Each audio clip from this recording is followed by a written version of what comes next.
Eu acho que não há novidades para ninguém, isso, o futebol brasileiro é assim, mas é de hoje e vai continuar a ser se ninguém cuidar.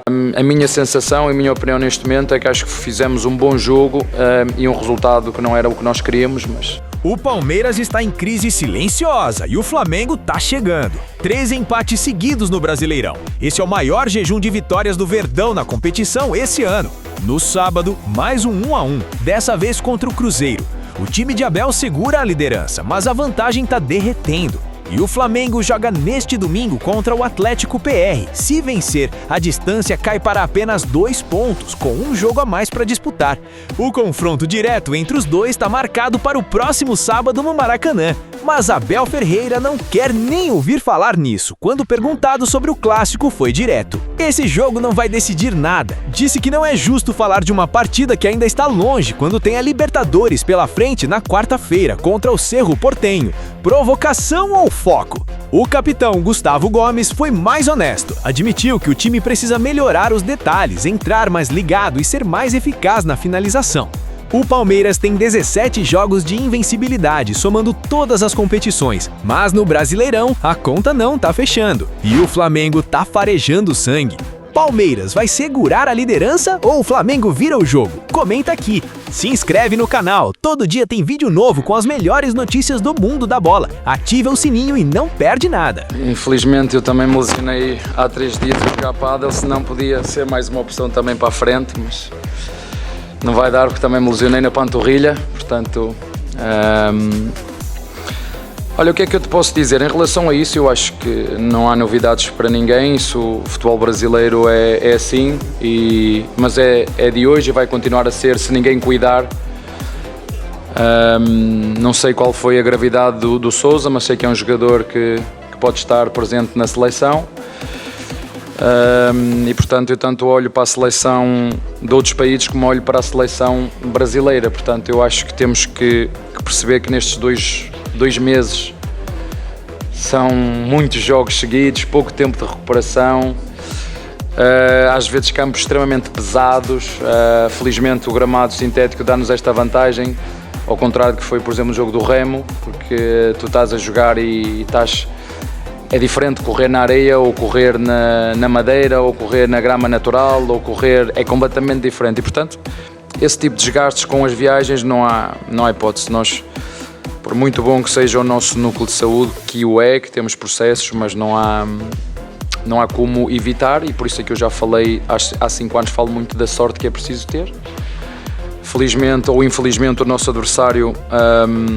que também tem uma excelente equipa, basta vocês olharem posição por posição e comparar com o Palmeiras, que tem recursos não só técnicos e financeiros também, uma excelente equipa, onde na primeira parte, na minha opinião, o jogo foi bem dividido. A primeira oportunidade que o nosso opositor, o nosso adversário tem, acabou por fazer golo da mesma forma que ganhou na casa do Bahia, e nós sabíamos disso, mas mérito ao remate do nosso adversário, acabamos por empatar o jogo. Na segunda parte, mesmo o jogo sendo equilibrado, tivemos muito mais oportunidades.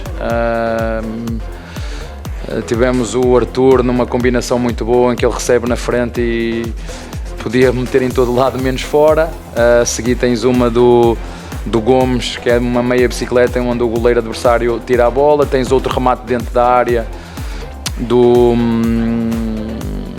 Arias, tens no final uma bola que recuperamos muitas bolas na frente na saída do nosso adversário, em que o Andrés pode rematar ou pode passar ao lado ao Maurício. Enfim, a minha sensação e a minha opinião neste momento é que acho que fizemos um bom jogo e um resultado que não era o que nós queríamos, mas foi o que foi. Abel, boa noite. Maurício Ferreira da Rádio Band News FM.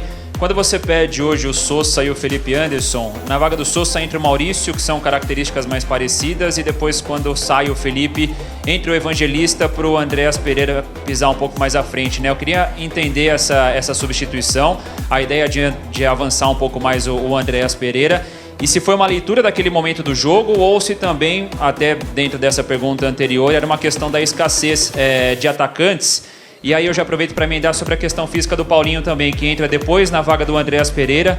Ele teria condição naquele momento do primeiro tempo já de entrar na partida, ou o Palmeiras ainda vai tratar com cautela essa questão da minutagem do Paulinho nessa volta dele? Obrigado. Olha, em relação ao Paulinho, se o doutor quiser falar, ou alguém do departamento médico, fala. Eu não vou falar sobre essas partes, esta parte física. Ele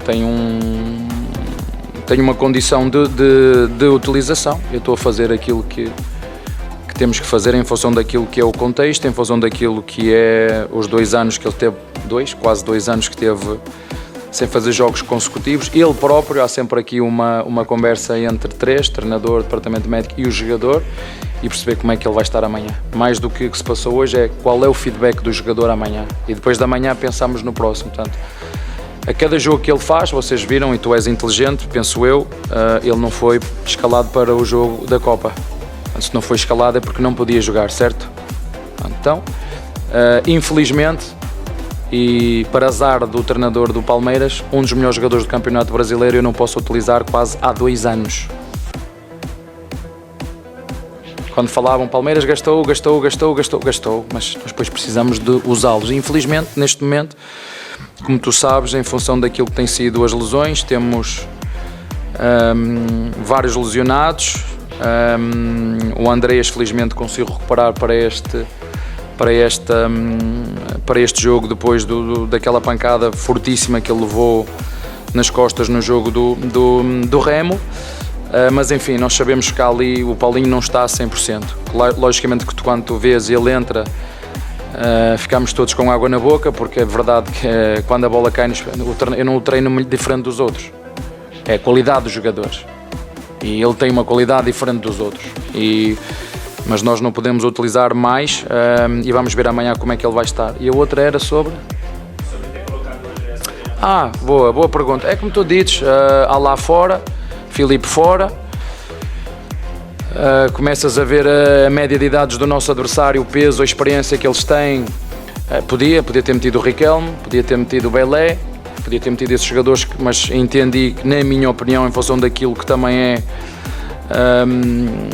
a nossa equipa e o momento que nós estamos, e meter jogadores experientes para continuar a aguentar, e na segunda parte, na minha opinião, fizemos um jogo muito bem conseguido com estas.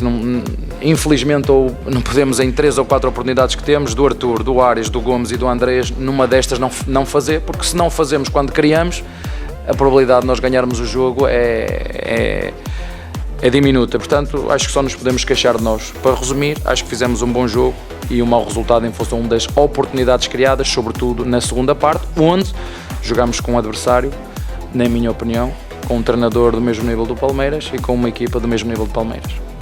Abel, boa noite, tudo bem? André Neto, da Rádio CBN. Palmeiras, ano passado, brigou pelo título do Brasileiro com o Cruzeiro e com o Flamengo, acabou não vencendo nenhum dos confrontos diretos com as 2 equipes. Hoje empata com o Cruzeiro, um jogo bom, como você falou, mas que o resultado não é ruim. Tendo pela frente o confronto com o Flamengo já no próximo fim de semana, esse momento de mais empates do Palmeiras na temporada começa a acender talvez um sinal de alerta para vocês de uma oscilação no momento meio decisivo desse primeiro semestre? Obrigado. É a tua opinião. Sobre isso eu digo-te no final, quando chegamos à reta da meta, eu digo-te agora, pouco me importa quando chegamos ao final, e basta ver a história do Palmeiras e todos os clubes, ninguém ganha todos os anos seguidos, por isso é que às vezes eu entendo as tuas perguntas, elas são muito bem colocadas, é só fazer as contas de 2020, de 2000 a 2020 e 2020 a 2006, e fazes as contas. Portanto, isto é passo a passo. Quando chegarmos a dezembro, em dezembro, podes-me criticar, podes-me elogiar, vai depender sempre do resultado, já sei. No ano passado 3 vices foi tudo uma porcaria, não é? Portanto, nós já estamos habituados como é que isto aqui funciona, e nós temos é que manter os pés bem equilibrados, perceber as opções que temos neste momento, perceber as viagens que fizemos, perceber os jogadores que estão disponíveis, perceber os jogadores que não estão disponíveis, perceber que temos aí uma convocatória para o Mundial, perceber que temos um jogo, isto é outra coisa inacreditável, temos um jogo a seguir à FIFA dizer que os jogadores estão liberados para sair, para irem para as seleções, que é outra coisa que a mim me custa muito entender, desculpem dizer-vos isto, mas vamos seguir as regras, porque não sou eu que organizo, não sou eu que tenho essa competência, mas Como disse, infelizmente eu não posso jogar porque tenho a panturrilha machucada, mas se for preciso nesse jogo jogar, acho que o Palmeiras me consegue inscrever e eu jogo, não tem problema nenhum.